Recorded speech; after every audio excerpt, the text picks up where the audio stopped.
dia, né? Hoje é 8 de setembro, nós vamos dar início aí, né, ao nosso segundo ciclo, Maria Maria. Luiz Gilberto tá com uma musiquinha boa, mas acho que vai dar uma microfonia aqui para nós.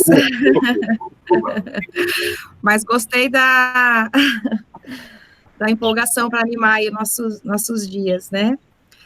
Desculpa, que o velho é bonito da música mesmo. Ah, não, eu gostei, eu imaginei que foi a intenção, gostei. É que eu passo o dia das 4 horas da manhã, quando eu sento aqui até meia-noite, quando eu vou dormir, escutando música. Que bom, que música que você estava ouvindo? Exceto o funk, o resto eu escuto tudo. Mais romântica, antiga, da minha época de aborrecente. Ah, então faz pouquinho tempo. Ah, pá, 60 anos só. Bom dia, Mário também chegou aí, né? Então, hoje a gente vai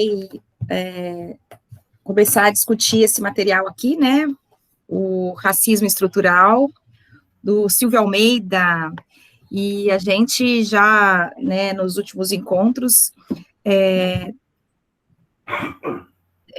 definiu ali, né, a divisão das leituras, né? A Adri está chegando também. Bem-vinda, Adri, seja bem-vinda. Eu acredito que a maioria aqui já participou dos outros encontros, né? Mas para quem está chegando agora, é a primeira vez. Então, eu vou explicar rapidamente, né? Faça a ouvir. A gente está estudando esses livros, né, dessa coleção Feminismos Plurais, organizado pela Djamila Ribeiro. Né, a primeira obra que a gente estudou, ainda no primeiro semestre, né, foi da Carla Cotirene, né, Interseccionalidade. Aí, né, a segunda obra foi a da própria Djamila Ribeiro, né, que a gente discutiu, né, na semana passada, no último encontro, né, e agora a gente está com esse material aqui do Silvio Almeida, Racismo Estrutural. É uma parceria entre os grupos de estudo NEAB, da Faculdade Municipal de Palhoça, coordenado pela professora Miriam, o GEMPA, né, coordenado por mim também, da Faculdade Municipal de Palhoça, e o Laborei, da UDESC, né, na figura da professora Adriana, que está aqui presente.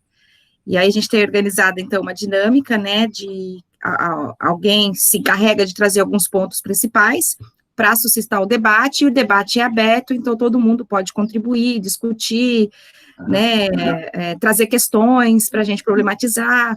Então, a dinâmica, ela é bem aberta, né, fiquem bem à vontade aí para participar, pode ser via chat, pode ser ligando a câmera ou só o microfone, né, mas é um debate bem rico de bastante troca, tá? E, então, né, desejando mais uma vez boas-vindas, passo a palavra aí para as colegas também, e que tenhamos aí uma manhã bastante produtiva, tá?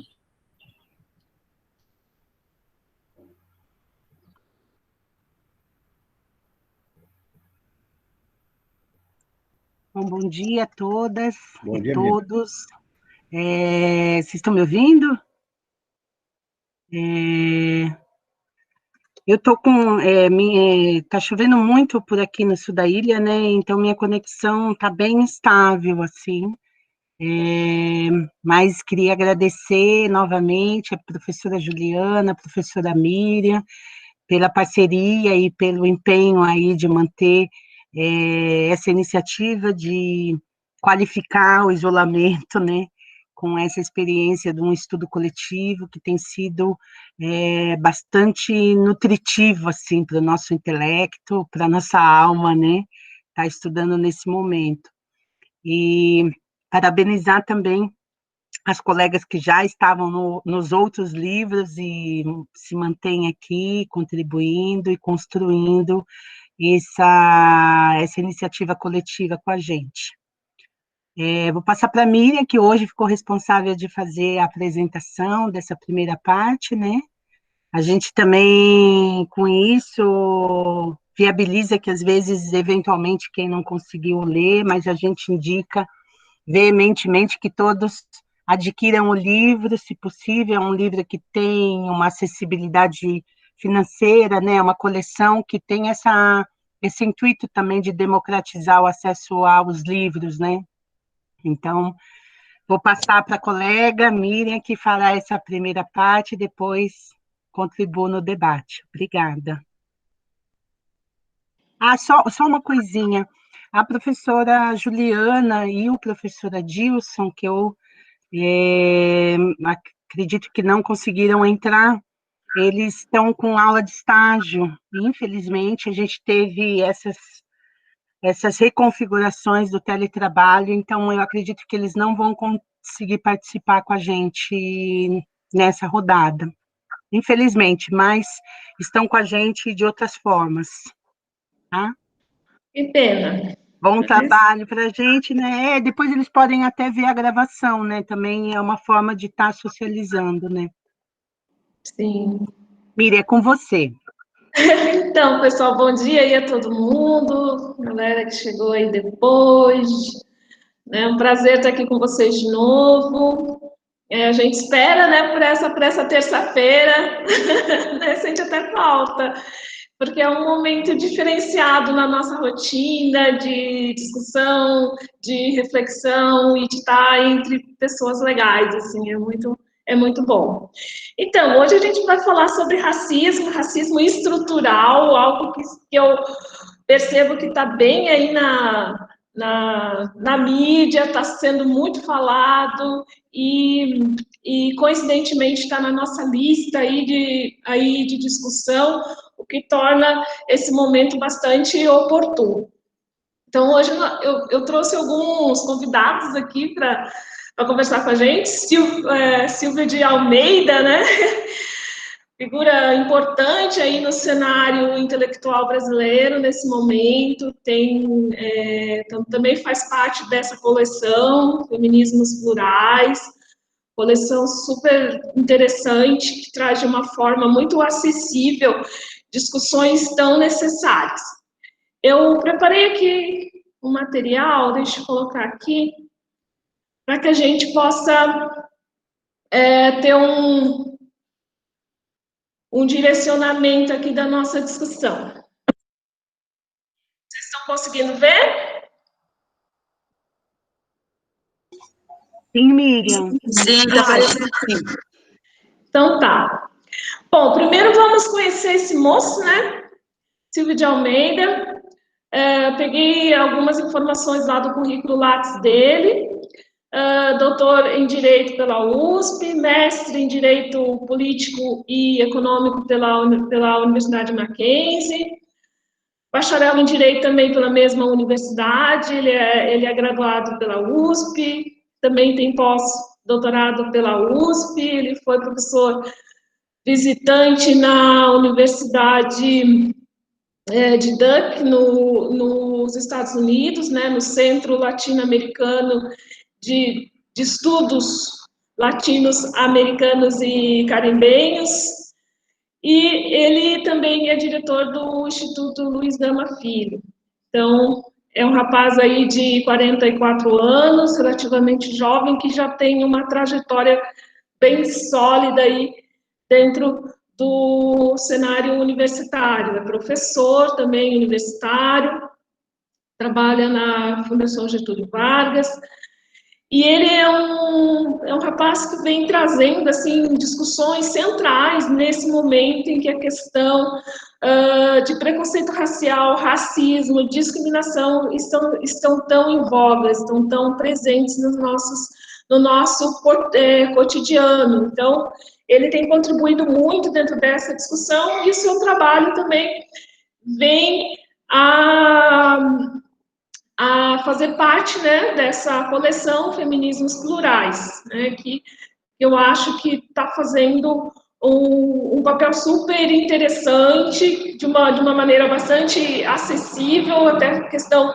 financeira, porque os livros não são caros, e de conseguir divulgar essas discussões tão importantes, né? Então, eu acho que é importante que a gente conheça também.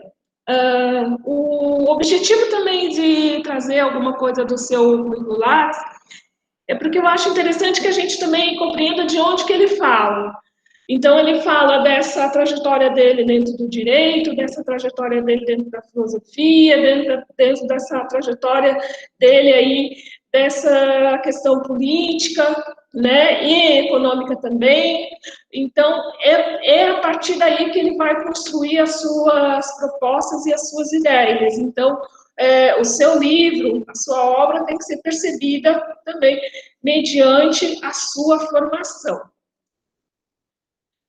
Bom, já deixo aí aberto, tá, pessoal, para quem se sentir à vontade, pode me interromper, tudo tranquilo, tá? Que é uma discussão, é um momento de debate super democrático. O que eu trago aqui são as minhas impressões que eu tive da leitura dessa primeira parte. Então, já na apresentação, o autor deixa claro o seguinte, que é uma obra de teoria social. Né? Então, é uma obra na qual se busca entender essa sociedade e perceber de que maneira que ela se constitui. E ele diz assim, que é uma obra de teoria social, porque, segundo ele, o racismo, né, tanto o conceito de raça quanto de racismo, fazem parte de uma forma muito forte dessa sociedade, e essa sociedade ela não pode ser compreendida sem que a gente entenda esses conceitos, tanto o conceito de raça quanto o conceito de racismo, que é derivado dela. Tá? Então, por isso que ele já deixa bem claro lá na abertura do livro, lá na abertura da obra, que é uma obra de teoria social. A partir daí, ele expõe praticamente 3 teses que ele vai desenvolver ao longo do trabalho. A primeira delas é a relação entre a filosofia, a ciência política e a teoria do direito e a própria teoria econômica, e como que elas mantêm diálogo com o conceito de raça. Então, por isso que eu achei importante trazer essa formação dele, né, que eu busquei lá no seu currículo, para poder entender como que ele constrói isso. Então, essa sua proposta vem a partir da sua formação, que lhe deu condição de perceber que tanto a filosofia como a ciência política, a teoria do direito e a econômica, ela estabelece um diálogo frequente, né, com o conceito de raça. A segunda tese, exposta na obra também, é uma afirmação, que é o seguinte, que o racismo é sempre estrutural. Né? Por que ele está dizendo isso? Ele está dizendo porque, segundo o que ele verifica, ele não é o estrutural não é um tipo específico de racismo, que ele é uma manifestação normal da sociedade. Então, não é como se a gente dividisse em categorias e existisse a categoria racismo estrutural. Ele diz que não existe essa especificidade, porque racismo é sempre estrutural, ele sempre está na estrutura dessa sociedade. E ele vai dizer como que isso aconteceu, por que é assim. Né? Daí ele vai dizer por que é assim, e como que ele se tornou estrutural. Aí ele vai fazer isso a partir de toda uma abordagem da trajetória histórica e tudo mais, que a gente vai ver um pouquinho mais à frente. A terceira tese é que o racismo fornece sentido. O racismo fornece sentido, ele fornece lógica, ele fornece tecnologia, para dar sustento a diversas formas de desigualdade e a diversas formas de violência. E mais, ele vai dizer que o racismo está nas entranhas políticas e econômicas da sociedade. Então, ele está ali, ele faz parte. Então, por tudo isso, ele é estrutural. Certo? Então, basicamente, ao longo do seu trabalho, ele vai circular em torno dessas 3 teses que eu expus aqui. Bom, e como é que ele inicia o trabalho, né? Ele faz uma exposição, é uma exposição histórico-conceitual, que remonta lá ao século XVI, e vai mais ou menos até o século XIX, né? Até o final do século XIX. Por que ele faz isso?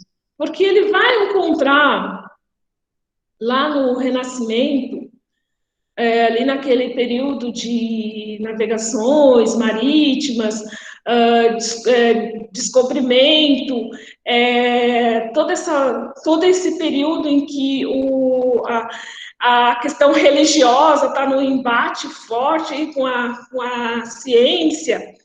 Então, está havendo aí o desenvolvimento de uma ideia de construção de homem, de construção do homem. E aí, não é qualquer homem, é o homem universal. Só que esse homem universal, realmente, ele é homem, no sentido, ele não é mulher, ele é homem mesmo. Então, é o homem universal, branco e europeu. Então, ele vai dizer que a partir do século XVI começa essa construção desse homem universal, branco e europeu. E essa ideia vai depois receber, como posso dizer, elementos do iluminismo, elementos lá do imperialismo, que vai acontecer mais no final do século XIX, e tudo isso vai ajudar na construção desse homem branco, né, universal. Só que tudo isso vai dar um sentido para outros acontecimentos históricos, como, por exemplo, Revolução Francesa, a Revolução Americana, a própria Revolução Industrial e outros movimentos importantes que acontecem nesse transcorrer aí do século XVI até o século XIX. E todos esses momentos, a gente vê também, historicamente, a constituição de uma forte ideia de liberalismo. E esse liberalismo, ele ilumina esse homem. Ele ilumina esse homem, coloca esse homem como detentor de todo o poder dentro dessa sociedade, como aquele grande guia, né? E esse homem, ele tem como um dos seus principais valores os seus direitos. E um dos seus principais direitos é o direito à liberdade. É a liberdade, aí pensando em liberdade econômica, liberdade social, todas as formas de liberdade. Então, desde o Renascimento até aí final do século XIX, a gente vê o desenvolvimento de ideias liberais, que no primeiro momento busca a queda do absolutismo, mas que depois se instala cada vez mais como uma prática econômica, política, social importante. E junto com isso, esse homem vem sendo construído e com cada vez mais características específicas. O que o Silvio de Almeida percebe é que, num determinado momento, esse liberalismo ele encontra um limite, que a gente pode trazer aqui como a percepção de que existe uma multiplicidade de existência humana, que aquela ideia do homem universal, ela não fecha com os outros tipos de homem que vão sendo descobertos ao longo da história, principalmente quando a gente pensa lá nas grandes navegações, a descoberta do novo mundo e tudo mais. E também tem uma outra situação que é a própria escravidão, né? A escravização de pessoas, a escravização dos africanos. Então, se todos os homens são livres, então como que se mantém a escravização? Então, o que se tem é um limite para esse liberalismo. Então, o liberalismo, ele é liberal, ele defende liberdade até um certo ponto, apenas para algumas pessoas. Mas por que as outras pessoas não têm esses mesmos direitos? Por quê? Porque existem diferenças na sociedade. Tá, mas de onde que vêm essas diferenças? Aí, como eu coloquei aqui, raça se torna um conceito estratégico. Porque esse termo, que antes estava ligado lá à própria biologia, pensando na diferenciação entre plantas ou diferenças entre animais, ele vem para o aspecto político, ele vem para o aspecto social, ele vem né? Ele vem para a sociedade para também criar hierarquias. Quer dizer, não, são todos homens, mas somos diferentes. Então isso, gente, se debate com essa ideia, tanto de unicidade ou de unidade, como de multiplicidade da existência humana. Quer dizer, aquele homem universal, ele não dá conta de resolver toda essa questão que se estabelece aí a partir do século XVII. Então, já se cria um conceito de raça, ele já está ali, né? Ele já está criado, a biologia já utiliza, as ciências naturais já utilizam, mas o que se faz? Se busca esse conceito, traz para o meio social, e depois, mais à frente, a gente vai ter até elementos como o darwinismo social, por exemplo, que o conceito de raça vai ser estratégico para dividir essa sociedade, criar hierarquias e, ao mesmo tempo, justificar os tratamentos desiguais. Né? Justificar os tratamentos desiguais. Porque esse conceito de raça, ele é tão importante porque ele consegue conviver com o conceito de direitos humanos, por exemplo, né? Com todos aqueles direitos que foram estabelecidos, por exemplo, lá na Revolução Francesa. Então, ele dá conta de dizer assim, somos todos iguais, mas alguns são diferentes. Então, esses precisam do apoio, da mão, da guia desse homem universal, né? Que seria basicamente o homem europeu. Então, raça é um conceito, o seu uso naquele momento é um uso estratégico. O que ele vai trazer mais? Ele vai trazer aí o século XX, que daí no século XX, tanto a antropologia como a biologia, elas vêm a buscar colocar esse conceito no seu lugar. Né? A biologia, por exemplo, vai dizer não existe características biológicas que justifiquem esse tratamento diferente. Então, esse tratamento que lá no século XVII, XVIII, XIX foi dado de forma diferenciada sob essa justificativa biológica do diferente, no século XX, a biologia vai dizer que não existe nenhuma justificativa desse tipo.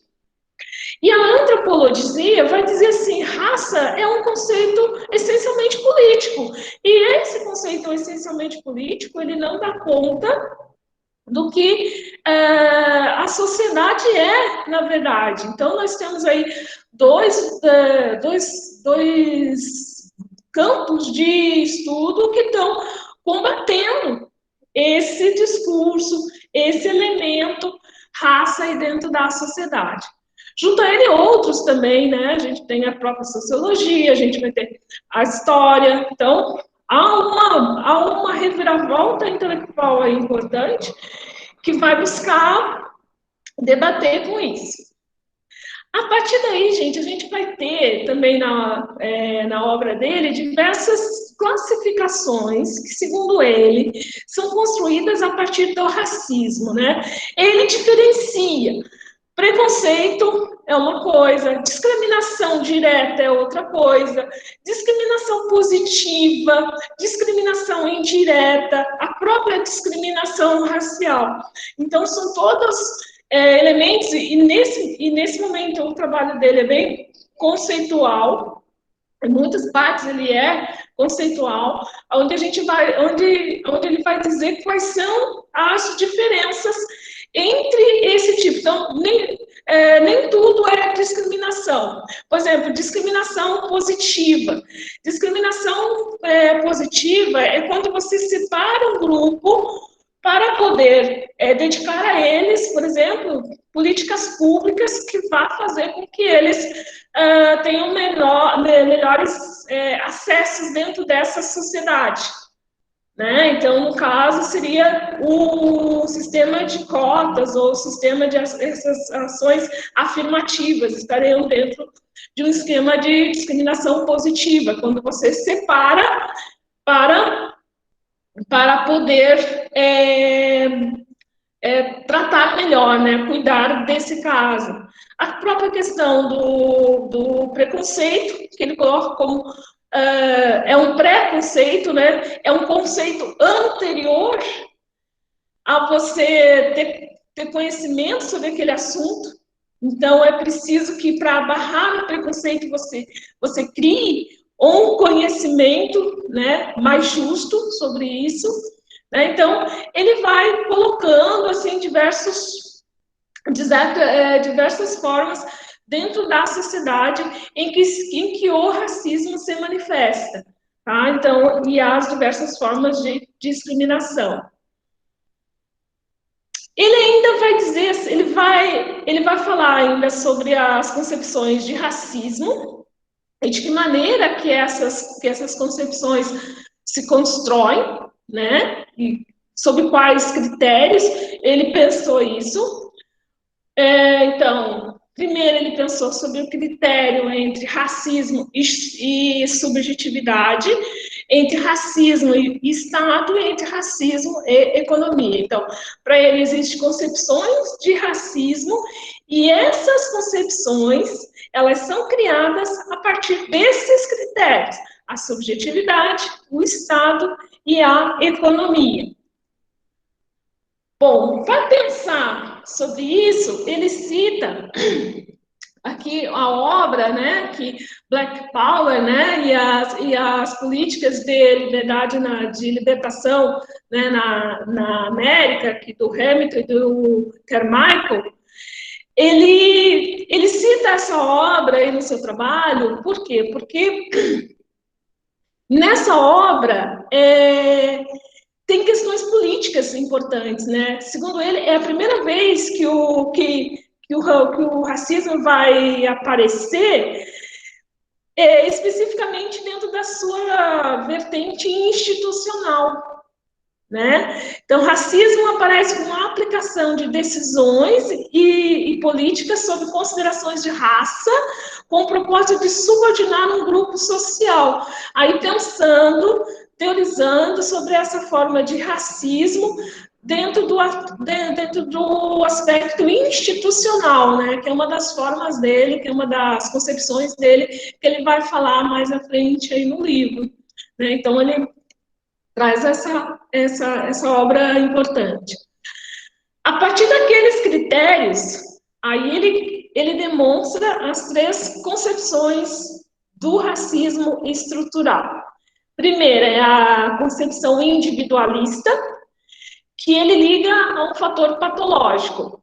Né? Então, essa concepção individualista, é importante lembrar assim, que essas 3 concepções são as que ele consegue perceber que existem na sociedade. Então, há aqueles que concebem racismo como algo patológico. Então, ele é de uma só pessoa, então não é a sociedade toda que ela é racista. É uma pessoa, um grupo de pessoas. Então, é como se o racismo tivesse apenas que um determinado grupo, o grupo A ou o grupo B, são apenas eles. Então, é quase como algo patológico. É um problema específico dessas pessoas, mas não é de todas as outras. Tem também a segunda, que seria uma concepção institucional, que é essa estatal, que está ligada lá ao livro lá do Carmichael, que é quando você pensa o racismo enquanto algo que está no Estado, né, que as próprias instituições. Aí ele vai colocar, né, que o que é o Estado? O Estado, ele é uma instituição, mas que ele vai se materializar a partir das outras instituições. Então, são as instituições outras que formam o Estado que vão ser a materialização dele. E a forma como essas instituições, elas agem, a forma como elas lidam com essa questão de raça, elas terão ou não práticas racistas. E também aqui, a gente vai falar depois sobre isso, ele vê também uma fonte de solução, porque ao mesmo tempo que essas instituições, elas estão gerando práticas racistas, elas também podem ser fonte de solução, quando elas criam acessos, por exemplo, e criam outras formas de equilíbrio dentro dessa sociedade. E a terceira seria a concepção estrutural, que são as regras e padrões racistas. E é importante que essa concepção estrutural vai mostrar que dentro da sociedade existem regras e padrões racistas que vão alimentar também essa prática institucional, né? Porque é uma via de mão dupla. Então, essas regras e esses padrões também vão alimentar essa prática institucional. Então, ele está colocando aqui uma responsabilidade bastante grande sobre a questão política. Ainda ele vai dizer que racismo é processo político. Ele vai dizer de uma maneira muito forte que ele é processo político porque ele influencia na forma como a sociedade se organiza. E ele é um processo histórico porque ele está ligado a toda a trajetória dessa sociedade. Tá? E pensando aí, gente, é uma sociedade ocidental, né? É uma sociedade ocidental. Então, esse racismo, ele é político e ele é histórico. Eu deixo aqui três sugestões, né? Aqui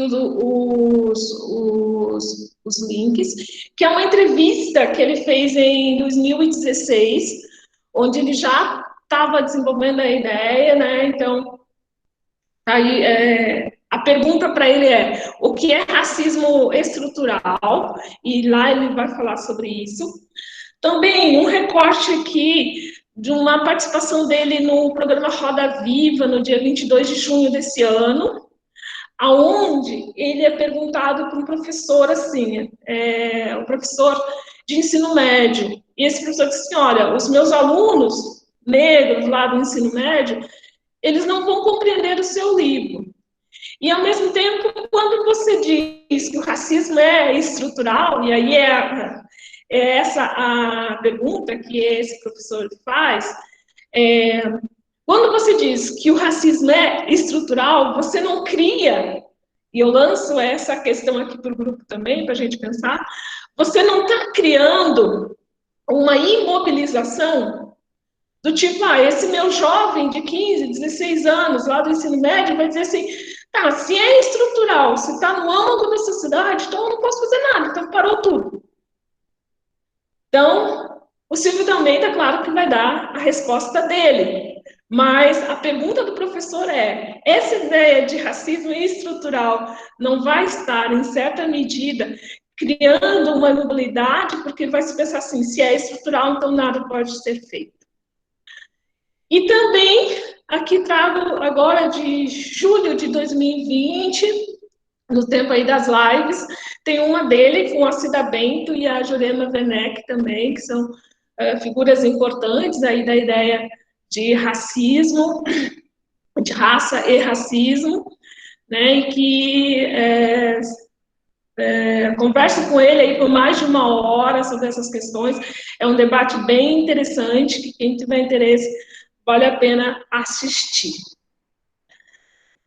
E para finalizar, gente, essa breve apresentação, e para a gente abrir a nossa rodada aí de discussões, eu trago esse caso aqui, da Lindinês Jesus de Souza, que é a nossa convidada também para a nossa roda de hoje. Não sei se vocês viram, mas essa moça, a história dela é a seguinte: ela se inscreveu para as cotas, né, da Federal da Bahia, lá para a UFBA, e ela não passou nas cotas. Depois de tempo, ela descobriu que das 32 vagas, 2 estavam reservadas para negros, e essas 2 vagas estavam sendo ocupadas por pessoas que não eram negras. Essas pessoas se autodeclararam negras, e não houve dentro daquele processo nenhum tipo de verificação para ver se realmente a pessoa era negra. Levando em conta que no Brasil o preconceito é uma questão de fenótipo, então se sugere que haja essa verificação. E não houve, né? Não houve, e sim, depois de um ano de processo, ela conseguiu ocupar a sua vaga, né? Ela ficou em primeiro lugar no curso de medicina da UFBA. Então, por isso a manchete, né? Branco sai, preto entra, estudante é convocada para a medicina da UFBA após comprovar fraude no sistema de cotas. Né? Então, ela conseguiu isso, por quê? Porque ela teve que fazer todo um movimento. Aqui um dos exemplos, né, que eu acho que o Silvio de Almeida concordaria, no sentido de que a instituição ou as instituições têm um papel importante aí nesse momento de você dar acessos, né? Outro caso que também me chamou a atenção é do Luiz Carlos Justino. Esse aqui é um menino, né, negro, que ficou preso, acho que por uma semana, no Rio de Janeiro, e foi libertado graças a uma ação bem forte aí da Comissão de Direitos Humanos da Ordem dos Advogados do Brasil. Por quê? Porque ele foi preso injustamente, né? Ele não sabia, mas ele tinha um mandado de prisão em aberto já há um ano, porque ele havia sido reconhecido como uma das pessoas que tinha participado de um assalto à mão armada. Só que ele diz que naquele momento em que o assalto estava acontecendo, e outras pessoas também são testemunhas disso, ele que é músico, ele estava participando de uma apresentação. Então, ele não poderia estar em dois lugares ao mesmo tempo. Ele que é músico clássico, estava numa apresentação, mas, ao mesmo tempo, ele foi reconhecido por fotografia por uma vítima que diz que ele é que tinha sido a pessoa que tinha assaltado. Depois de 5 dias preso, ele acaba sendo libertado porque o juiz disse que aquilo não podia, né? Que não tinha cabimento manter uma pessoa presa quando não se tinham provas que garantisse que ele realmente era o culpado do crime. Sem falar a questão que existe muitas controvérsias com relação a essa identificação de pessoas negras, porque já se comprovou que uma pessoa branca não consegue, muitas vezes, diferenciar os negros pela sua fisionomia. Então, são todos negros, são todos iguais. E o que me chamou a atenção nessa matéria foi que eu tirei especificamente aqui uma parte da CNN, ele coloca ali, racismo estrutural se revela em casos como o do violoncellista de Niterói. Então, é a expressão racismo estrutural sendo colocada lá na manchete, sendo exposta, o que nos leva a pensar e também nos mostra que trabalhos como esse do Silvio de Almeida servem também para gerar já discussões interessantes, né? Então, o fato do jornal, o fato de se estar falando abertamente em racismo estrutural já é um movimento importante aí dentro desse contexto. Deixa eu voltar aqui.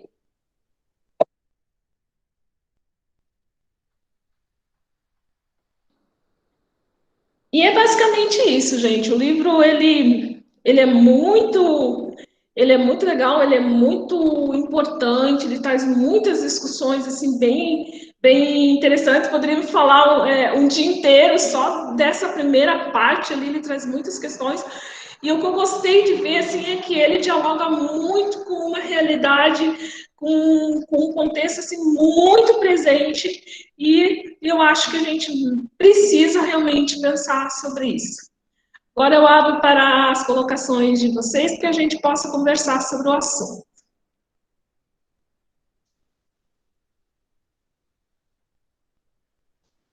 Uau, Miriam, muito bom, viu?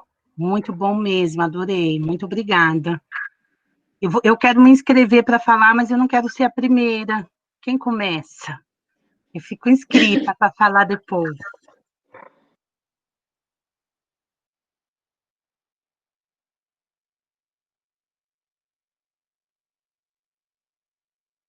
Ou ninguém? Então vou começar. Pode começar?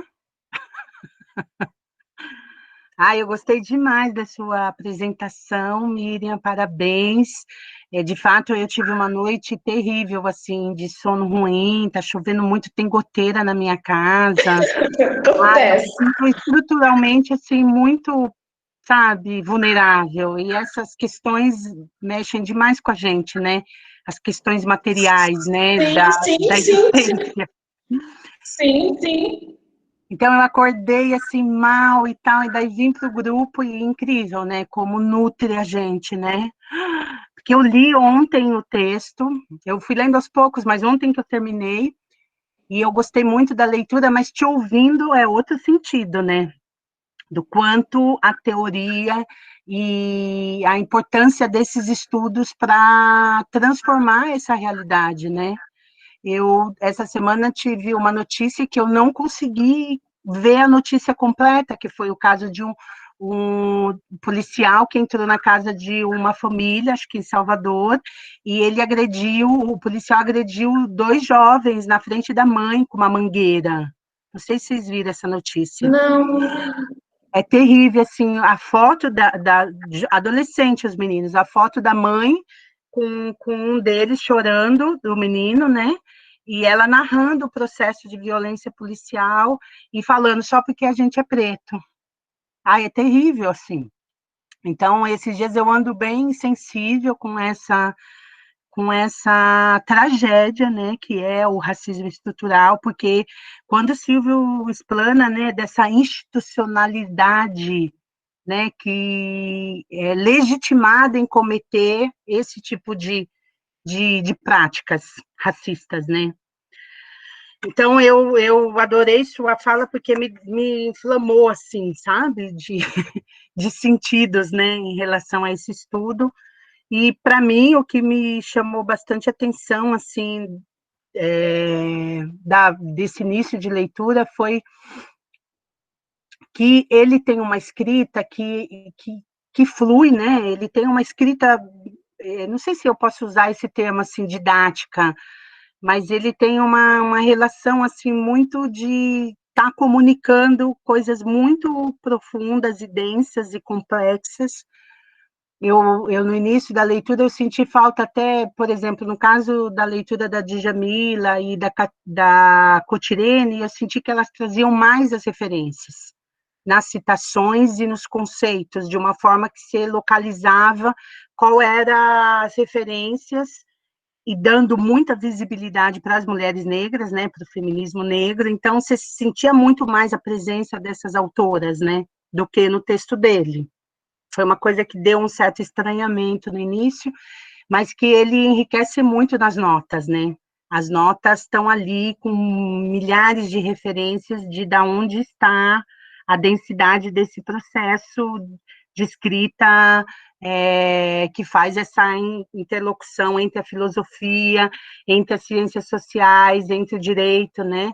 Tudo isso que você destacou da ciência política, da teoria do direito e a teoria econômica com a filosofia. Esse construto da teoria social, né?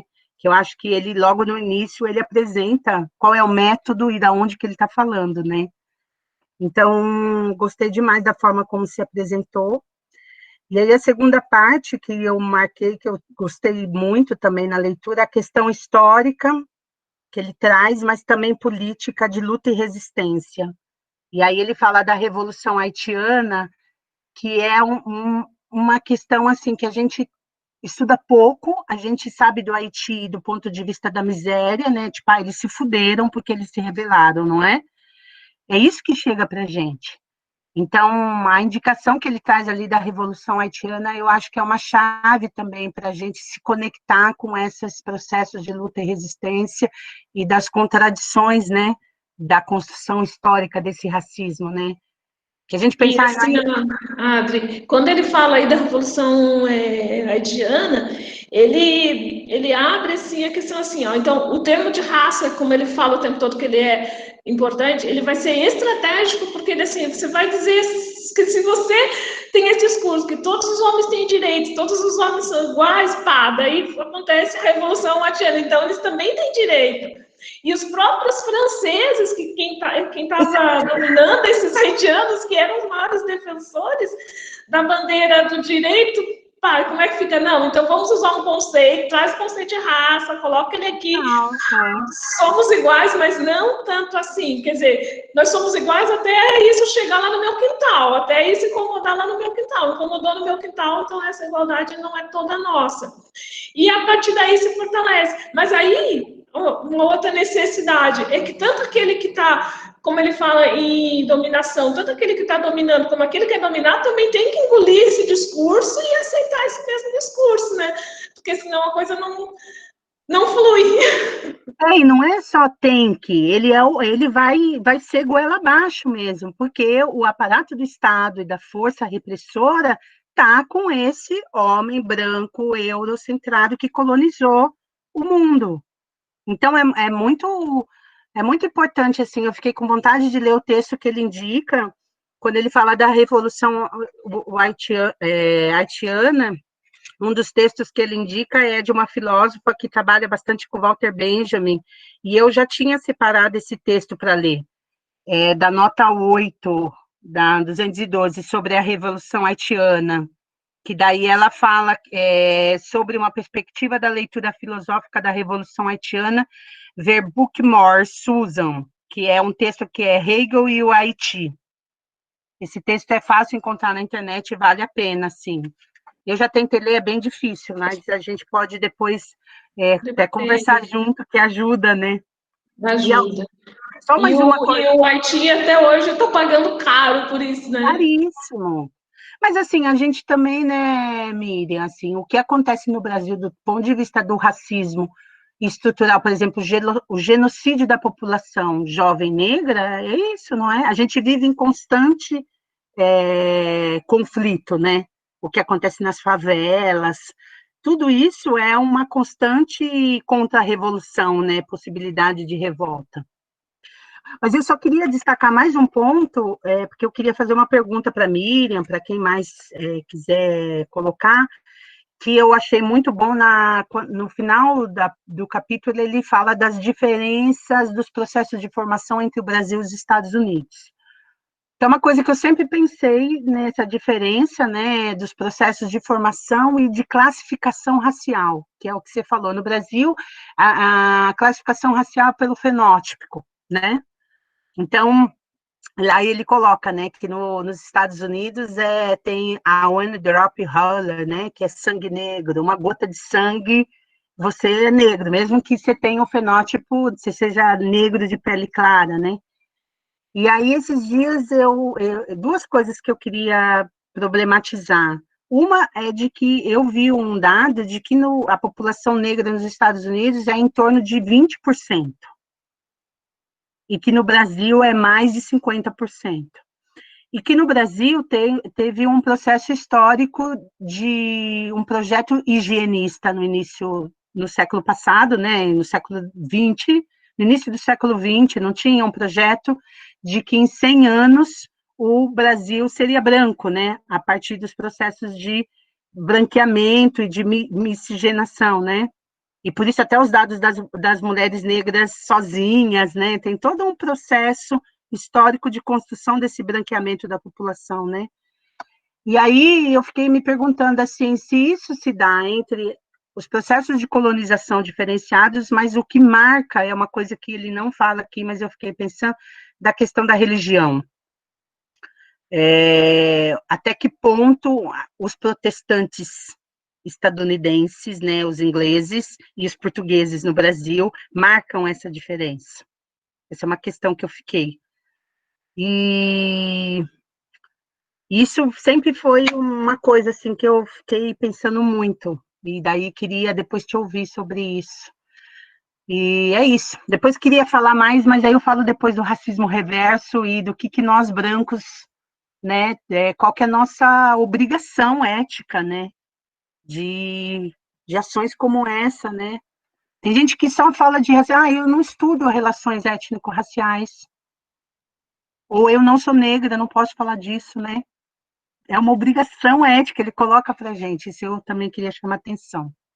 Mas como ele fala, né, não tem como pensar a sociedade, seja lá de que maneira você quer pensar, sem pensar o racismo. Aí você coloca assim, 54% da população se autodeclara, né? Então aí você tem mais da metade da população brasileira, então não tem como você passar, por exemplo, em desenvolvimento econômico, se você deixa para trás 54% da população brasileira.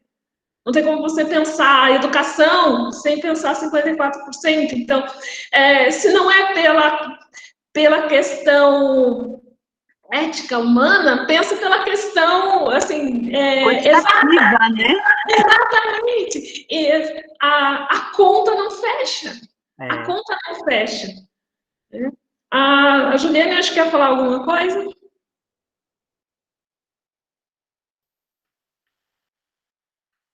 Miriam, gostei muito da tua apresentação, né? Você também trouxe aí esses casos, né, tão recentes aí para mostrar quanto que essa discussão ela tá tanto numa ordem, né, macro quanto micro, né?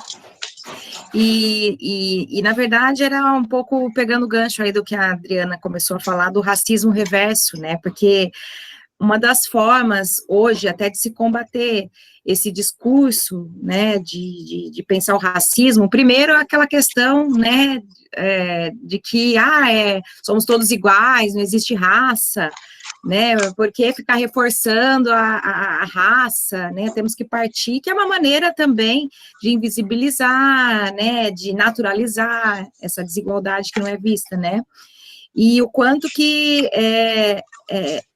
há uma espécie de blindagem mesmo, né, dentro desse discurso, vamos dizer assim, dominante do homem branco, hétero e tudo aquilo, né, que é o homem universal, né, essa figura universal que já há quantos séculos tem se colocado aí, tem se reafirmado, né, e rapidamente ele é como se a discussão parou por aqui, né? Não, se tem o dia da consciência negra, tem que ter o dia da consciência branca, né?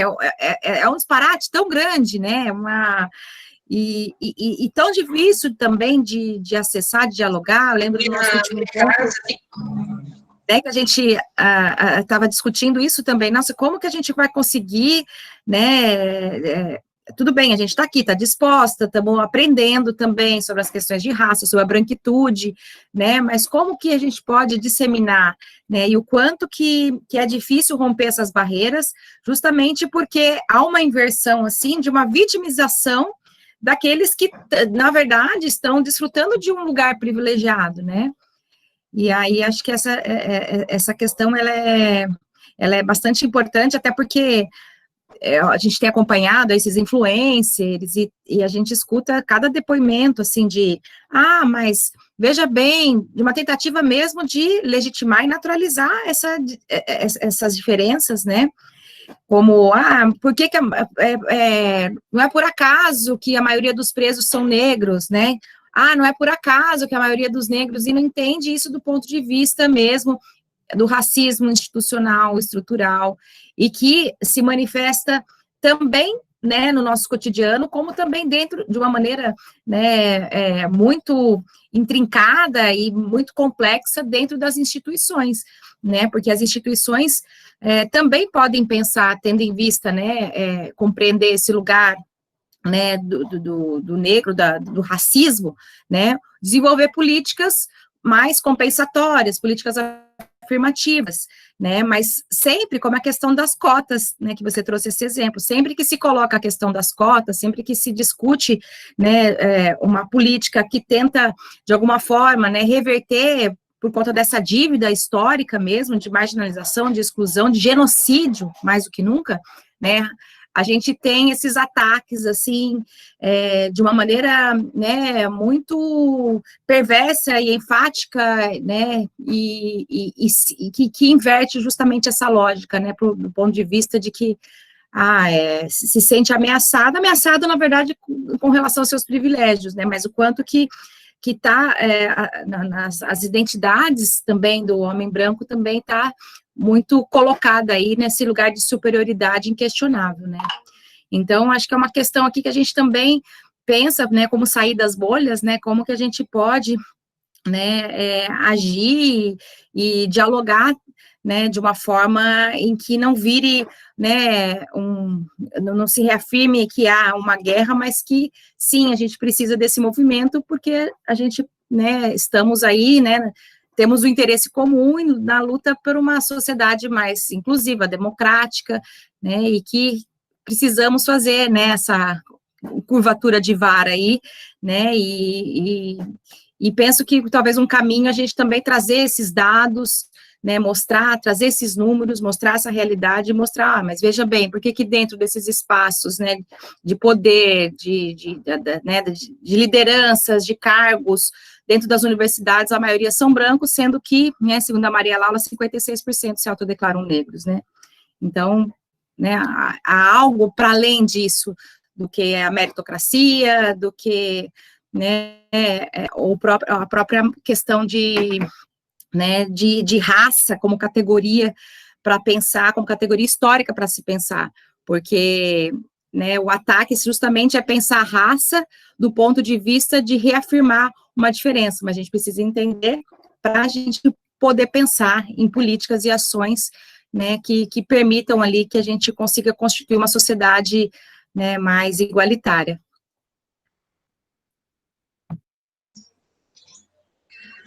Oi, meninas, posso falar? Não consegue ficar quieta nenhuma vez, né? Jesus, Miriam arrasou na apresentação. Adorei.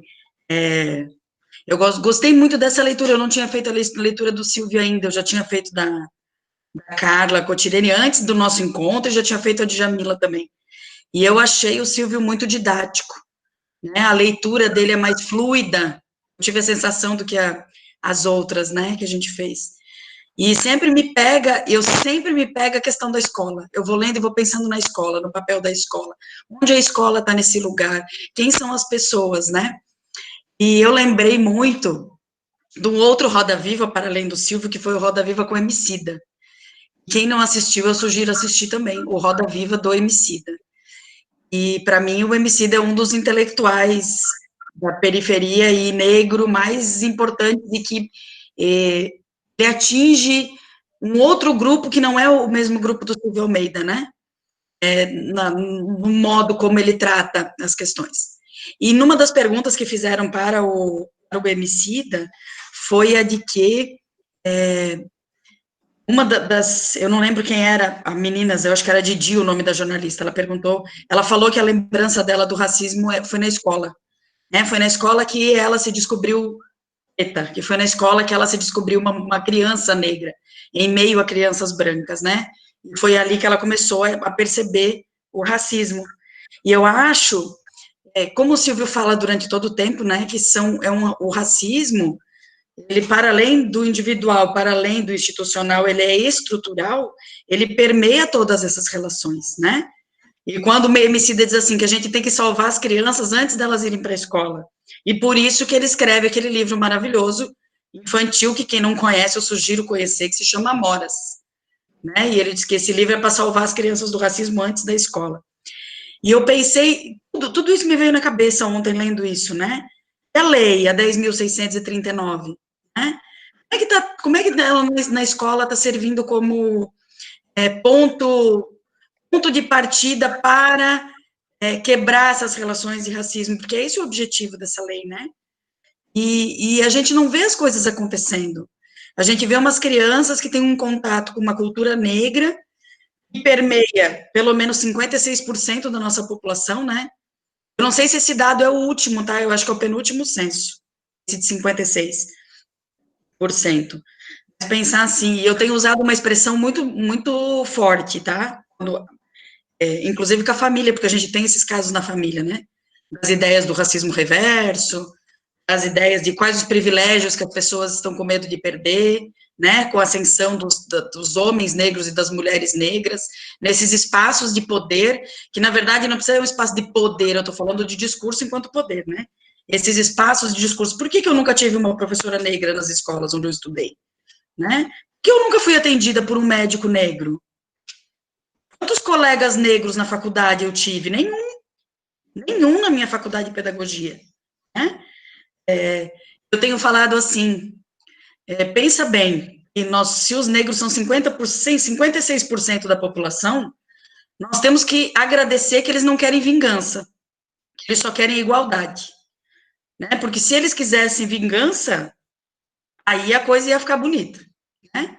Então, quando a gente diz que a gente busca uma ideia de igualdade, na escola, bem no início da educação que a gente precisa combater, e não somente no dia 20 de novembro. É quando essas coisas aparecem, né?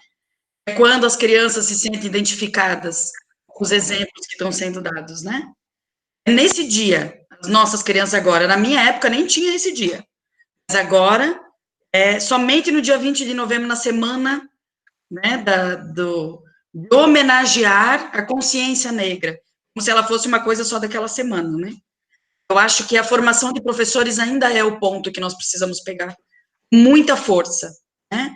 E colocar as pessoas para pensar nessas coisas, porque é na reflexão mesmo. Por isso que é importante quando a gente vê os estudantes de pedagogia aqui, né? E nós, enquanto professores de universidade, tratar desses assuntos, mesmo que não seja a temática principal das nossas disciplinas, né? Essas discussões têm que permear todas as disciplinas da graduação, e não somente aquelas relacionadas étnico-racial, né? Enquanto professora de literatura infantil que sou, eu preciso mostrar livros que tragam protagonistas crianças negras e que não estejam somente em posições de sofrendo racismo. Que isso tem muito também, a gente tem que cuidar muito, né? Porque às vezes a gente apresenta exemplos que somente reforçam as opressões, né?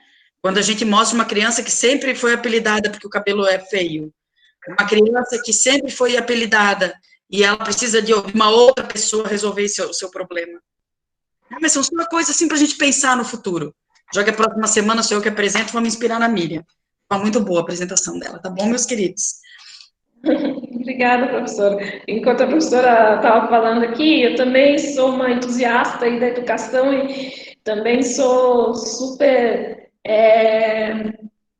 como posso dizer, defensora dessa ideia de que a educação tem um papel, e aí pegando um gancho nas ideias aí do Silvio, né, essa questão das instituições, e de como essas instituições podem fazer um papel diferente dentro desse contexto, né, então também acredito muito nisso, acredito muito que a formação de professores tem que ser pensada. Só que também eu estava pensando que esse discurso de raça, ele não atinge apenas os negros, né? Então, a gente também, toda a questão indígena, que a gente tem que pensar também, faz parte também desse contexto, e que é um povo aí que está lutando pra caramba aí dentro dessa ideia de tentar conseguir um espaço maior aí dentro dessa sociedade. Alguém mais quer falar? Vou deixar aqui. Eu também, quando li o texto, né, dele ontem à noite também, ele abordou tanto essa questão indígena, né, histórica, que eles olhavam para os grupos indígenas como se eles não tivessem, tipo, alma, né, e não tivessem, tipo, reconhecimento, não tivesse história de vida, sabe? Ele também traz no texto também sobre a questão, né, dos negros que tipo, já esse olhar discriminatório, né? Inferiorizando esses grupos. E quando eu li também o texto, também pensei na escola, né? Quando a nossa colega Débora, o semestre passado, fez o TCC dela sobre as leis, né? Do afro e indígena, e ela foi perguntar aos gestores na escola, foi surpreendente, assim, sabe? Que o pessoal sabe, conhecem a lei, leu a lei, mas a aplicação da lei ela ainda está bem distante, sabe? As pessoas ou não sabem como abordar, como trabalhar essas temáticas, ou até ela identificou várias coisas, né? Ou uma formação específica, né? Ampliar a formação de professores e de gestores nesse contexto, né? Para estar trabalhando com as crianças na escola. Porque para a gente chegar na criança, como a Maria Laura ali falou, né? Precisa passar pela grupo de professores, né? O professor tem que estar, né, primeiro disposto a trabalhar, e eu creio que, né, essa disponibilidade tem que já estar dentro da profissão, porque já está sendo abordada essas leis já nos cursos de pedagogia, e também em uma forma, né, didática para trabalhar. E eu penso assim, a forma didática de trabalho é trazendo a história. Quando tu pega um aluno lá no 5º ano, no 3º ano, que já não vem mais com aquela história de contar que Pedro Álvares Cabral descobriu o Brasil em 1500, que era tudo uma balela, que eles ensinaram isso para meu pai e para minha avó, professora. Agora não é... Não, a gente descobriu que não era, sabe? Essas descobertas históricas, né? Essa história que no passado foi contado pela linha superior branca, né, europeia, é que precisa realmente ser trabalhada. Eles precisam realmente chegar em casa, conversar com os avós, conversar com os pais. Como é que era na tua época? Ah, a princesa Leopoldina, Rafaela, Gonzaga. Minha mãe sabe, decora o nome da princesa que aboliu a escravatura. Só que hoje a gente sabe que esse processo, né, que foi contado lá como uma heroína, não é esse processo, né? Então, isso precisa ser trabalhado, sim, nas escolas, e é como a professora Miriam também colocou, sobre a formação de professores, né? Só num TCC, a gente já viu, né, na pesquisa, o quanto que pode ser trabalhado, que precisa ser trabalhada essa temática, né? E na parte ali, todos já falaram de tudo, né? Do racismo estrutural, no resumo ali na página 38, muitas vezes ele ocorre, como diz assim, não está na cara do indivíduo, mas ocorre pelas costas do indivíduo, né? É na piada, é na brincadeira, sabe? Só que com aquele olhar de inferiorizar. Então, é isso que tem que ser trabalhado, né? Porque às vezes tu, sei lá, vai estar lá na escola ou na sala de aula e vai debater com uma criança ou outra brincando e até, né? E aí é esse momento que tem que chamar a classe, a turma e falar, ó, isso aí é uma brincadeira, mas ó, toda brincadeira lá no fundo, né, tem uma concepção, sabe? Tem uma ideologia por trás e está abordando nessas conversas, sabe? Na própria sala de aula. Do que eu li do livro foi isso, esse da página 38, da parte que ele fala lá dos indígenas, histórica, né? E dos negros. E aí, eu pensando também no contexto escolar, eu lembrei desse trabalho da Débora, né? Que a Prof. Miri, que a Prof. também acho que participou da banca. E que o quanto ainda precisa, né, ser trabalhado nas escolas. É isso. Valeu, Ana. Isso mesmo. É uma questão que precisa ser... e eu acho que aí parte de uma certa naturalização, né? Que o Silvio também coloca no material dele, dessa naturalização. Porque está tão, como ele diz, está nas entranhas dessa estrutura, está nas entranhas, que as pessoas acham até que não precisam questionar, porque sempre foi assim. Então, existe uma naturalização desse racismo. Então, existe uma naturalização que é um discurso que a gente precisa quebrar. E esse já é um esforço, né? Esse momento que nós estamos aqui reunidos já é bem significativo dentro desse contexto.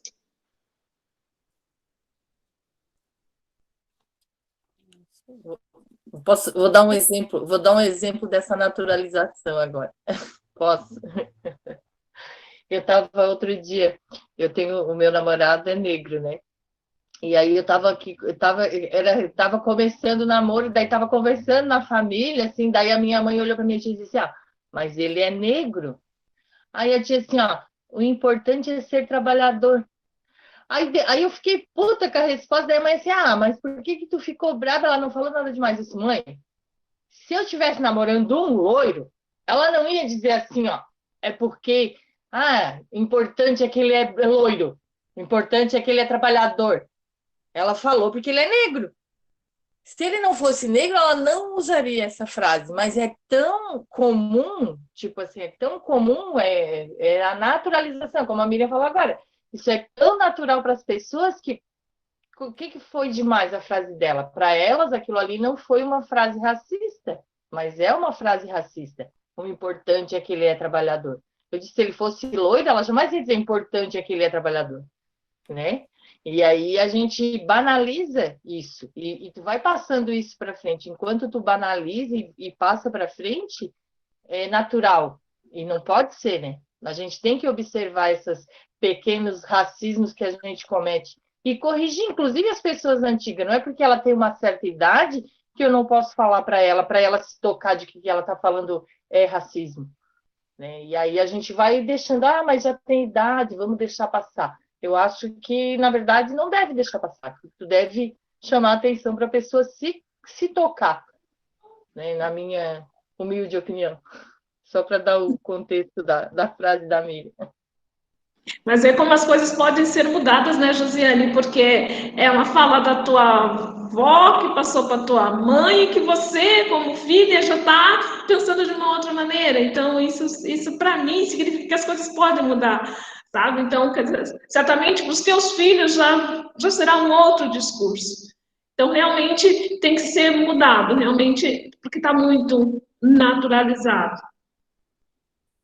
Mas, o Josi, bem importante, assim, sua fala. Queria só colocar uma coisinha, assim, que me ocorreu, assim, das distinções que ele faz em relação ao preconceito, né? E quando ele conceitualiza, até para a gente entender, ó, uma coisa é o preconceito, né? Que a gente se expressa a partir da nossa socialização. Outra coisa é o racismo estrutural que está... não são distintas, uma está dentro da outra, né? Mas de que forma que esse racismo estrutural que alimenta esses preconceitos. Então, por isso que é bacana, assim, o que a Ana Júlia, a Maria Laura falaram da escola, né? Da aplicabilidade da lei, né? E nós é dessa paciência histórica, né? Com os... Quem não teve acesso a essa produção de conhecimento, né? E de luta política mesmo, né? A questão da legislação. Então, eu acho que é bem importante, assim, a gente perceber, olha, eu fico pensando, né, minha mãe, assim, que foi militante do Partido Comunista, assim, uma pessoa de esquerda, né, super de grupo de mulheres, ela vira e mexe, ela reproduz uma fala racista. E o sobrinho, ela tem um neto que é negro, está tão naturalizado na cultura, né, brasileira, esse racismo, essa democracia racial, que as pessoas reproduzem, né? Então, bem legal sua colocação. A Rosali queria falar, Rô, pode falar. Não, Adriana, é mais ou menos assim, em direção do que você está colocando agora. Eu gostei muito da apresentação da Miriam. Penso que esse texto, este livro, nós poderíamos retornar a ele, porque são conceitos que são caros para nós, né? E eu penso que a gente, antes de passar para outro material, nós deveríamos estar nos debruçando mais. E aí, Miriam, ou qualquer colega aí do grupo, se puder me ajudar, né, nessa distinção mesmo, quando ele faz, né, do racismo, do preconceito, de discriminação, ele fala de discriminação positiva, para mim é um termo novo, para mim discriminação sempre foi negativa, nunca do ponto de vista positivo, né, essa discriminação direta, indireta, não sei, quando é que nós estamos, de fato, sendo preconceituosos? Quando é que nós estamos, de fato, discriminando o outro? Quando é que nós estamos sendo, de fato, racistas? Esses conceitos estão imbricados? Queria que você pudesse estar retomando um pouco, que você abriu isso, mas eu penso que nós poderíamos estar voltando um pouco mais a essa discussão teórica. Está me fazendo falta. É isso. Só para esclarecer, assim, não sei se vou... A Miriam acho que pode falar também, mas, assim, em relação a gente se debruçar no livro, né, eu acredito, não li ainda também, porque estou lendo, assim, muito aos poucos, mas toda essa parte de como os conceitos operam, ele vai desenvolvendo nos próximos capítulos. E, assim, a gente vai ter mais 3 encontros para discutir esse livro. Claro que é o que a Miriam falou, a gente, por exemplo, a Miriam ficaria o dia inteirinho hoje falando só desse capítulo, porque não tem fim, né? Assim, quando a gente pensou os encontros assim, a gente sempre pensou, nossa, esse é um título que daria para a gente ficar um semestre inteiro discutindo, né? Mas é uma possibilidade de abrir caminhos, né, para reflexão. Então, eu acredito que ele passa ali, ó, na página 32, ele passa por preconceito, racismo e discriminação, e ele traz que eles são imbricados, sim, né? Só que o foco dele é a questão do racismo estrutural para pensar uma estrutura que sustenta o preconceito e a discriminação. E aí ele vai trazer a aplicabilidade, digamos, de como esses conceitos operam nos capítulos posteriores. Eu imagino isso, né, Miriam? Você quer colocar? Ah, sim, sim, seria isso, basicamente, Rosali, porque ele vai primeiro, como eu falei, né, ele vai numa linha criando realmente uma estrutura, mostrando que está dentro da estrutura mesmo. Então, ele mostra lá o que é raça, como se constituiu esse conceito de raça. A partir desse conceito de raça, você tem esse derivado que é o racismo, e a partir daí tem as diversas formas de discriminação, né? Discriminar no sentido, assim, de separar. Aí, por exemplo, ele, como você falou, dessa discriminação positiva, ele coloca que essa discriminação positiva seria quando você separa, quando você discrimina, né? Até o termo discriminação, ele é meio... ele é visto muitas vezes de uma forma errada, né? Coitadinho do termo. Então, ele diz assim, não, você separa para cuidar, ou seja, você separa para esse grupo você fazer ações afirmativas. Então, seria uma separação necessária. É a questão da equidade. É a questão da equidade, né? É necessário nesse momento. Aí, essa questão, assim, da discriminação direta, por exemplo, é no sentido assim, você tem lá um mercado, tem uma loja, tem uma lanchonete, tem um restaurante, você não quer que pessoas dessa raça venham até o teu estabelecimento. Então, é direto o negócio, sabe? Quando você faz uma discriminação direta. Então, a gente pode pensar, por exemplo, apartheid é um exemplo, assim, gigantesco de uma discriminação direta, quando você diferenciou, institucionalizou essa discriminação diretamente para um grupo aí na África do Sul. Então, ele faz, ele diz que o racismo ele é estrutural porque ele está mediante todos esses momentos, todos esses termos, todas essas formas de ação, né, dentro da sociedade.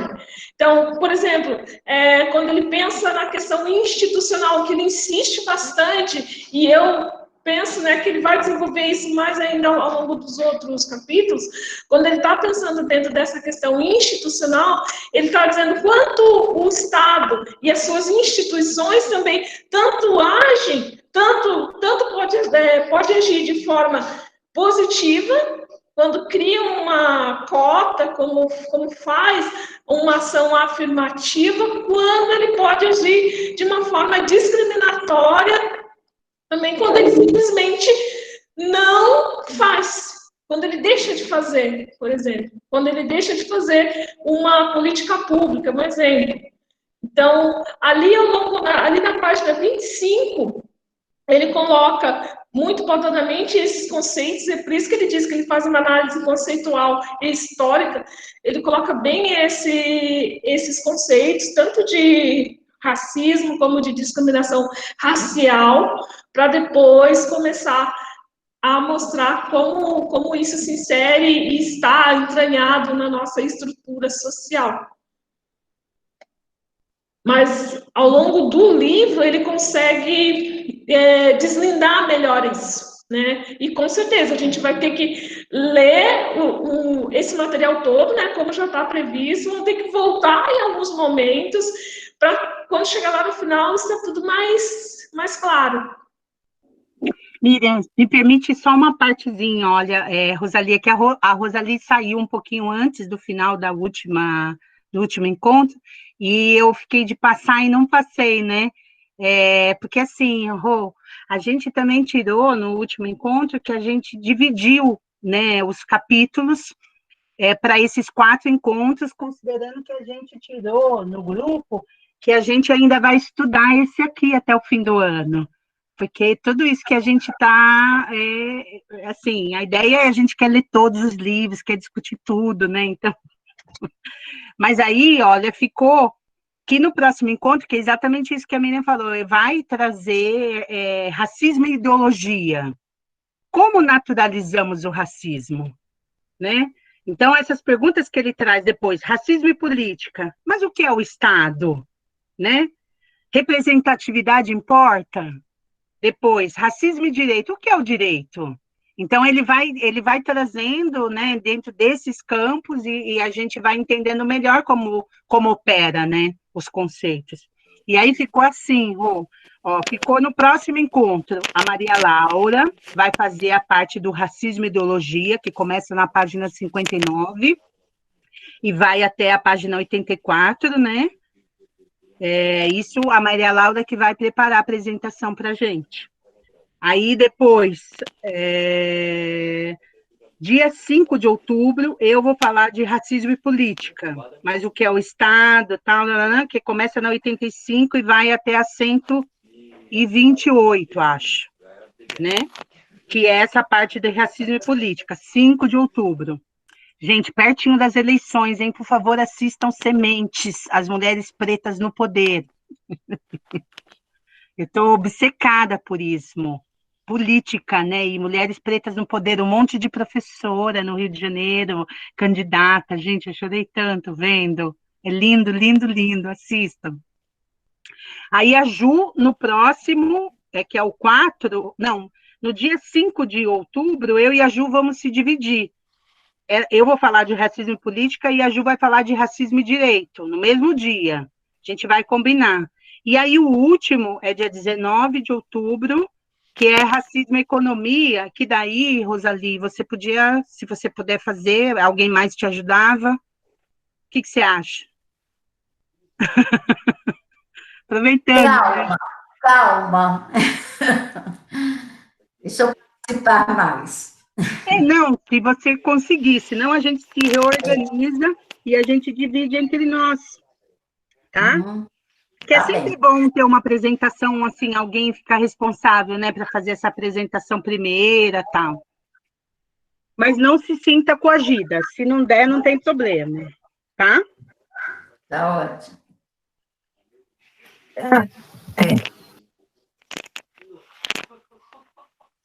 Até para encorajar aqui o pessoal, a gente tem bastante alunas egressas, né, que estão aqui presentes, para que vocês também possam participar, porque a ideia é a gente fazer essa troca, tragam questões, a gente não precisa fazer uma apresentação de modo com o objetivo de se apropriar do texto. Talvez é trazer justamente, né, aqueles pontos em que a gente, né, deu um nó, necessita aprofundar, vamos trazer para a gente debater mesmo, é esse o objetivo, né?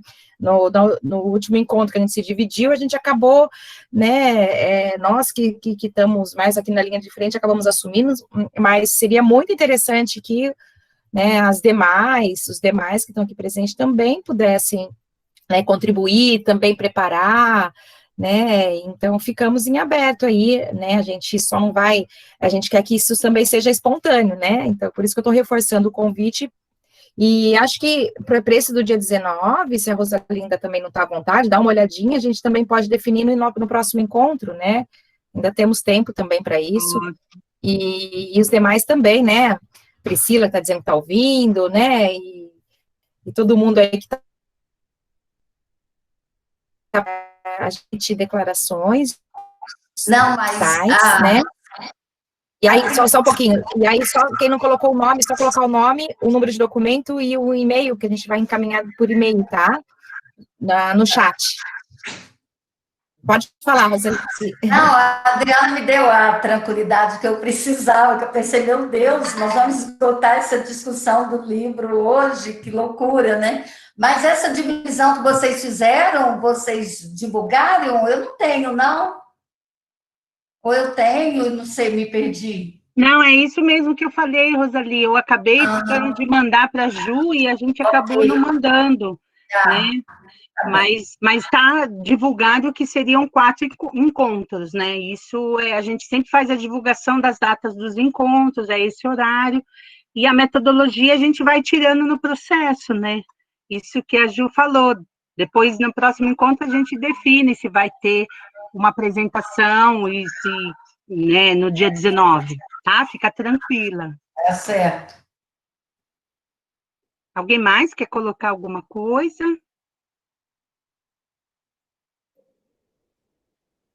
Eu acho que eu queria fazer uma contribuição. Isso, Pode ser? claro, Thelma. Meu nome é Thelma, do Socorro Pinheiro, e eu sou acadêmica da FMP. Né? Eu faço a 7ª fase da pedagogia. Eu queria colocar uma experiência própria minha aqui, né? Mas também antes eu gostaria de dizer que eu... Aqui no meu estudo. Só um minutinho, tá? Não, depois. Ok, a minha neta. Ai, meu Deus. Só um minutinho, por favor, tá? Fica tranquila, Thelma.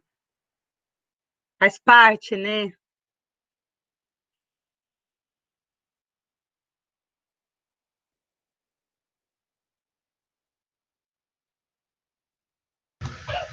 Desculpa, professor. Então, eu queria colocar sobre o livro do Silvio Almeida. Eu tive contato com ele agora, porque logo que eu abri a discussão, eu baixei aqui, né, no computador, fui ouvindo e fui lendo. Então, é um livro excelente, né? A leitura super acessível.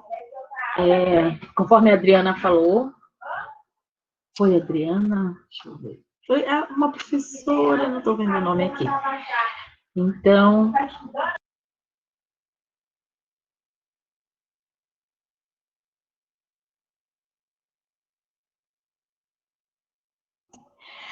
desculpa, Aneta. Eu peguei uma parte aqui, eu não sei se eu estou ultrapassando a leitura, né? O primeiro momento ali em racismo estrutural, eu já estava ali em contato com a Djamila, né? Também a Chimamanda, que eu amo muito. E aí ele fala aqui que tem esses 4 elementos, né? A ideologia, a política, o direito e a economia. E aí a gente vai estar abordando, eu vou estar acompanhando assim, porque eu gostei muito da discussão, parabéns, né? Tudo que foi falado. E também eu queria colocar essa parte aqui do livro, que é importante, que ele diz que o racismo é uma ideologia, né? Mas a partir do momento em que essa ideologia, em que ela esteja, ela só passa a subsistir se ela estiver ancorada a práticas sociais. É verdade, né?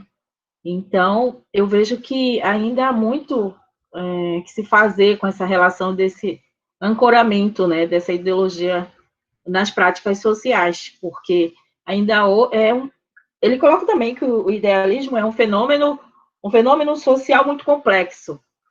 E é mesmo, porque eu não vejo erradicar, eu acho que não vai erradicar, né? Eu não vejo um fim nisso.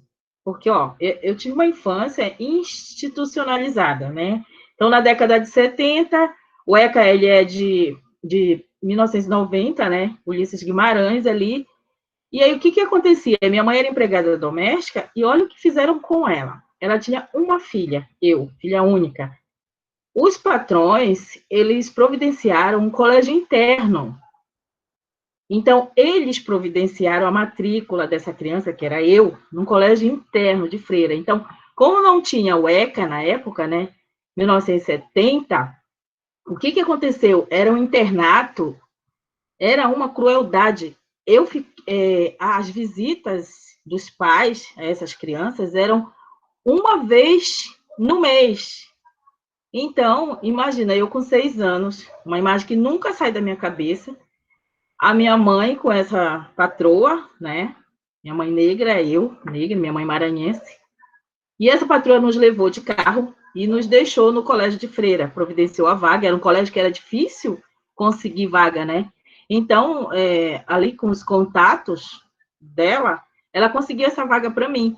E aí foram me levar no colégio de freira, onde eu fiquei 4 anos morando lá, ou seja, desde 6 anos, todo o meu fundamental, né?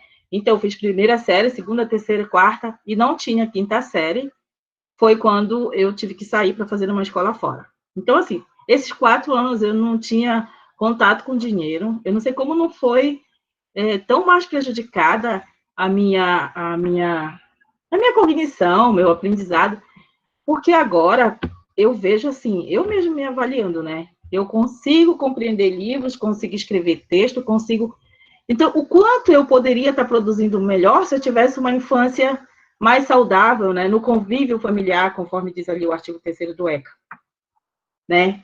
Então, o que aconteceu? Eu passei 4 anos nesse colégio de freira, internada, estudando, aprendendo a bordar, coisas que não se usa hoje, que não tem necessidade hoje. Tricô, bordado, crochê, pintura de lençóis, inclusive das pessoas que doavam brinquedos para essas crianças, a gente pintava os lençóis e bordava, por conta dessa decisão da patroa. Então, ela ficou com a minha mãe, escrava doméstica, né, que dormia nas casas. Hoje são promotores de justiça em Belém do Pará. É uma família de advogado, de promotor, de juízes, de grande nome em Belém do Pará, né, de nome, renome. E aí, eu fui vítima disso, né, na minha infância. E eu lembro bem tanta coisa ruim que eu passei na casa, né, das patroas, em que elas mesmas alisavam o meu cabelo. Elas diziam que o meu cabelo era ruim, falavam para minha mãe, né? E elas compravam uma pasta com formol, era uma coisa horrível. Eu sofri ali com 12 anos. Depois que eu saí, né, fui morar também na casa da patroa.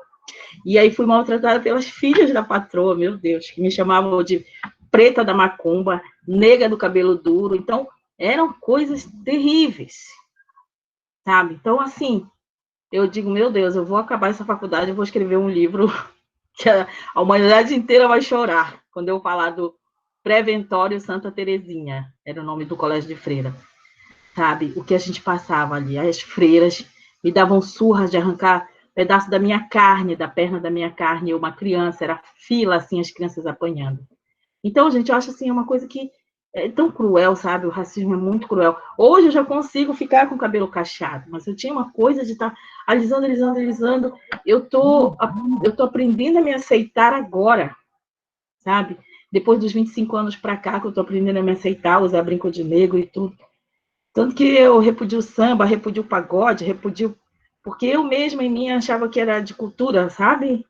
Negra, e aí, meu Deus, é tão difícil, viu? E aquilo fica enraizado na gente, é uma coisa ruim. Ai, desculpa, era isso. Eu preciso estar falando, porque isso não sai da minha memória. Então, assim, quando saem essas discussões, né, eu acho muito louvável, acho que a gente aprende muito com isso, e eu passo para minhas netas, para meus filhos. A minha geração agora já não tem o cabelo assim. Já estão saindo netos com cabelo liso, então já não vão sofrer tanto, eu acho. Olha aí, até eu penso. Entendeu?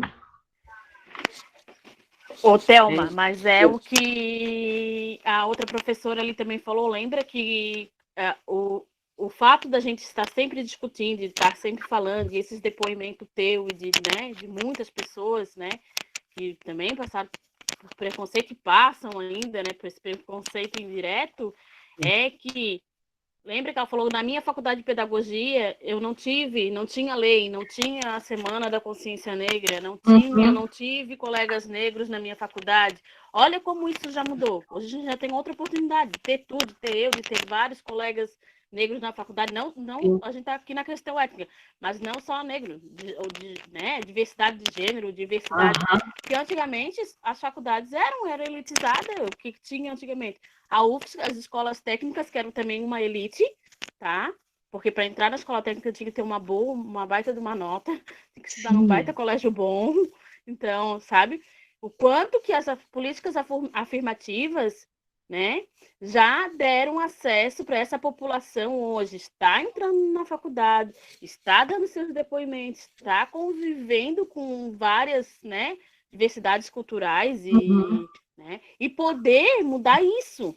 Como tu diz, hoje tu consegue mudar isso com as tuas netas, hoje tu consegue ver isso de outra forma, sabe?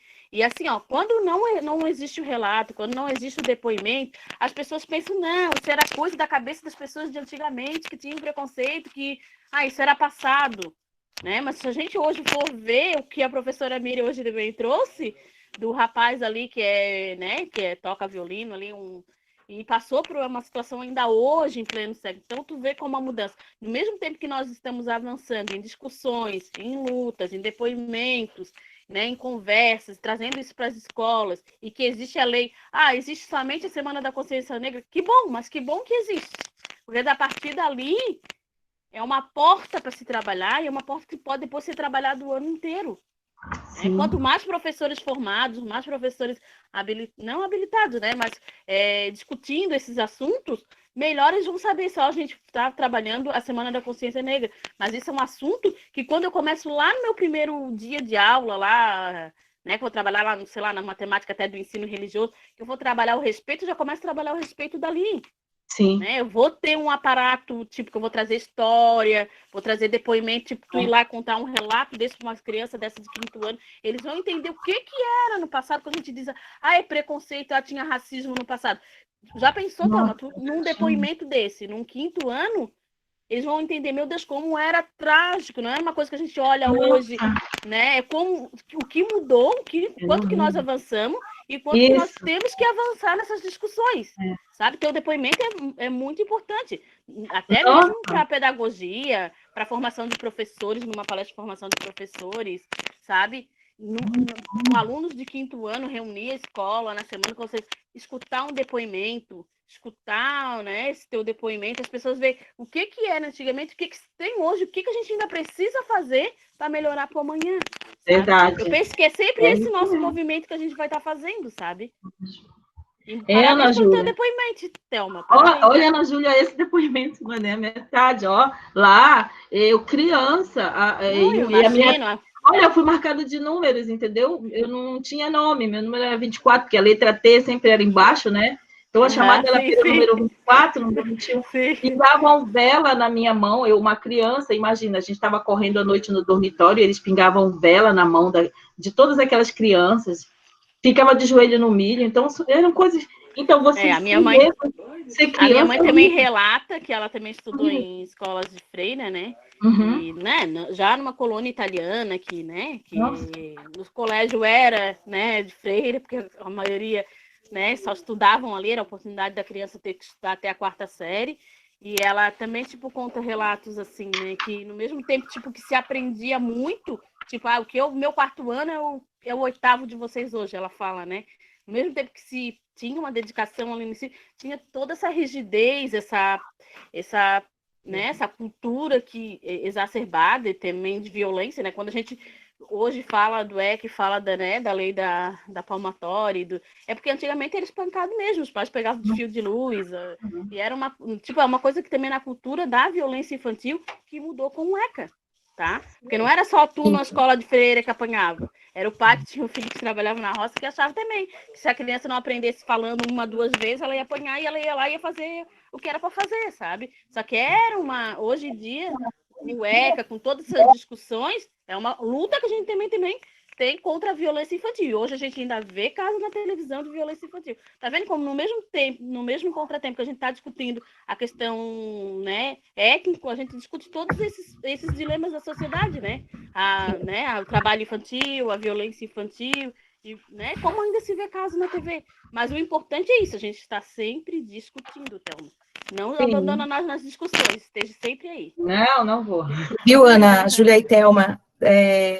Agradeço aí mais uma vez, né, pelo depoimento, Thelma, Ana Júlia também, e para a gente pensar, né, como que até essa violência, que ela aparece como uma correção, né, quando você fala do alisamento do cabelo, que acontecia até de uma forma, né, bastante agressiva, né, por conta desses produtos, né, você era uma criança, né, e que imagem que fica, assim, de combater, né, esse selvagem primitivo, né, que depois passa a ser o primitivo. Eu gosto muito também do Silvio de Almeida, quando ele faz, né, ele usa para a gente compreender, né, como se fosse a partir dessa concepção de raça mesmo, né, como esse que precisa ser salvo, né. Então, essa violência, ela aparece de forma legitimada como dessa tentativa de salvar essas figuras bestiais, né, que naturalmente, né, são inferiores, que têm seus instintos mais animalescos, né, e que precisam, então, serem moldados e salvos, e isso, né, acaba sendo operado de uma maneira muito violenta, né, e discriminatória, né, e combativa, né, de aniquilamento mesmo desse outro, dessa ideia desse outro, do que é esse outro, né, né, de aniquilar essas outras identidades. Gente, eu estou só preocupada também com o horário. Eu fico muito feliz quando vocês trazem esses depoimentos, né, eu acho que a ideia é essa mesmo, né, obrigada, Thelma, Ana Júlia, aqui no final. Vamos retomar isso, né, sempre, essas histórias, precisamos conhecê-las, né, precisamos nos debruçar, pensar mesmo, porque a gente está, né, estudando aí, pensando o racismo estrutural, mas toma a dimensão dele mesmo quando a gente observa ali, né, no nosso cotidiano, como as situações que a Miriam trouxe, os exemplos, né, do músico que foi preso, da questão da cota, da menina que não foi contemplada, né, então tudo isso é o que, é a maneira como a gente vai vivenciando aquilo que parte da ideologia, né. Bom, gente, eu acho que eu estaria me despedindo aqui, não sei se mais alguém quer falar alguma última palavra, Miriam, né, a gente extrapolou já um pouquinho o nosso teto aí, né, todo mundo tem seus afazeres aí, né, a discussão é muito boa, né? Eu agradeço aí a presença de todas e todos, e passo aí para quem quiser dar mais uma última palavra. Então, também deixo o meu tchau aqui. Pessoal, obrigada aí pela participação, muito estimulante, como sempre. Muito, muito bom mesmo. Eu já estou ansiando pelo próximo encontro, para que a gente possa continuar nessa conversa. Obrigada, Thelma. Estou muito feliz que você esteja aqui. Já está na 7ª fase, hein, menina? A Ana Júlia, muito participativa sempre, e a Celina, que estava por aí, não sei se ainda está, o pessoal do NEAB aí firme e forte, Rosalie, Adriana, Ju, parceiras, todo mundo, Maria Laura, todo mundo que esteve aqui, que deu uma passadinha, obrigada aí pela presença, e a gente se vê daqui a 15 dias. Tchau, gente. Tchau, muito obrigada. Até dia 22. Seguimos juntos.